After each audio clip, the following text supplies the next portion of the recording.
friends, lovers, and Right. Right. On Saturday we had a hymn. They will say, "Oh, this is the guest in every house, like a bird in the forest on tree, and he dwells in every being. And he's not ati manyati. He's not arrogant. He's not with his mind going beyond. He's with all the beings." And he says, for those who seek a friend, sakiyate, he is the best friend, susaka. So for those who seek a friend, seek this friend, who is the guest in every home. That was Agni. So I feel the Yajurveda itself, if one would go very deep inside, it is a yoga scripture actually. It is. And now just to quote, there are several passages where similar verses come. Ayur yajnena kalpadam. So there is always kalpatam, may become. It is in Atmanepatam, may this be like that. What is kalpatam? The most difficult thing actually, this klib root. Sri Aurobindo would translate it in the Veda, in the context, they will say, "Oh Agni, if we have done anything wrong in our human ignorance, in the poverty of our discernment," Dina Daksha, even they use this term, very few times, but they say, if we made something wrong, we did not abide by the cosmic laws, may Agni make it right again, by the seasons, by the ritu. And that making it right again is kalpatam. So what is kalpatam? Sometimes Sri Aurobindo even says perfect even, form, perfectly, accomplish it, so to say. Because it's also used kalpana as a creation. Then later it also means an embellishment, but it is more than that. So then think about this phrase. So it always says, it uses ayur, prana, mana, these different faculties of our self, and says may they become kalpatam by the yajna. Through the yajna, through this cosmic sacrifice, this unification with the gods, so to say, that exchange between human and divine, these faculties will be perfected.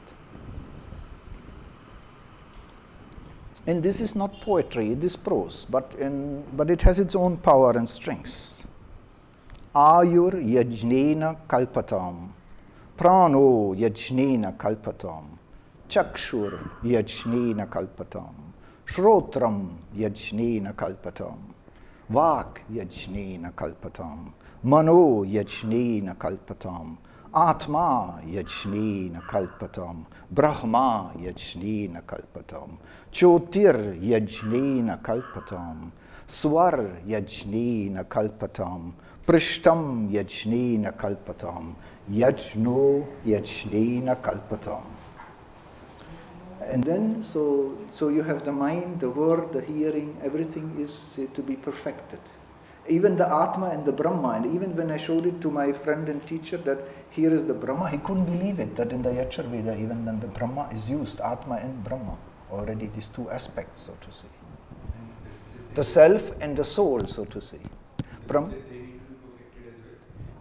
Yes, through the sacrifice. But what does that mean, you see?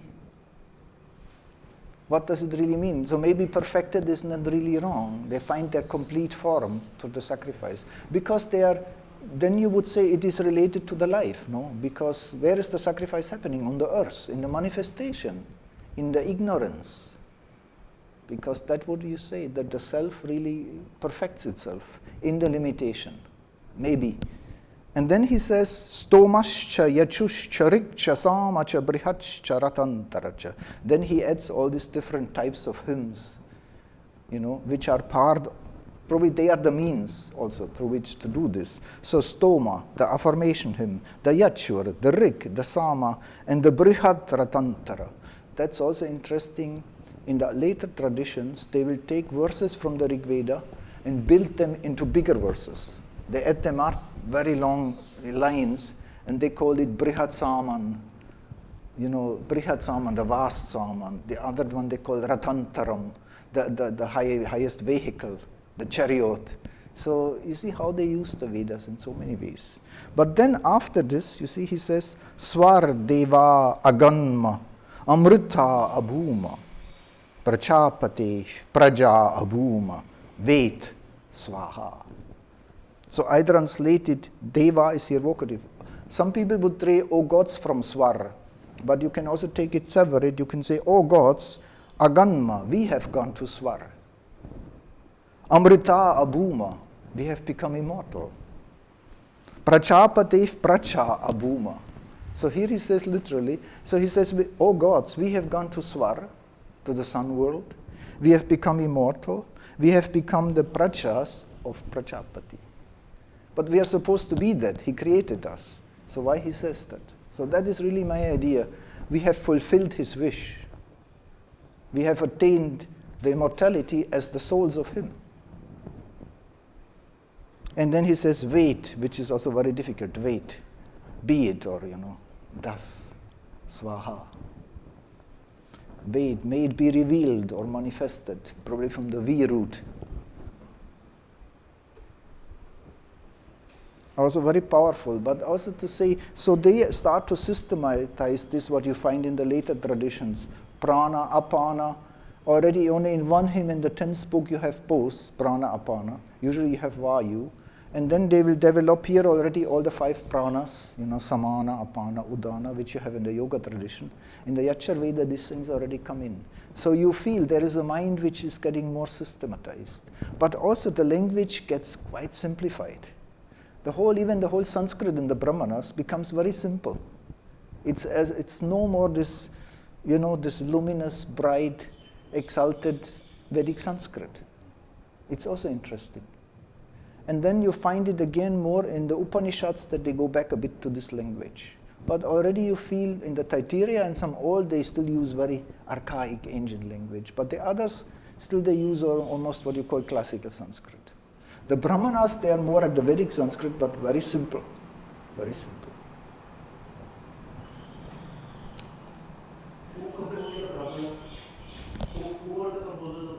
Yeah, that's interesting. I don't know. Usually they don't give, I think. Maybe in some traditions they will say. There are, of course, again, these schools, these lineages.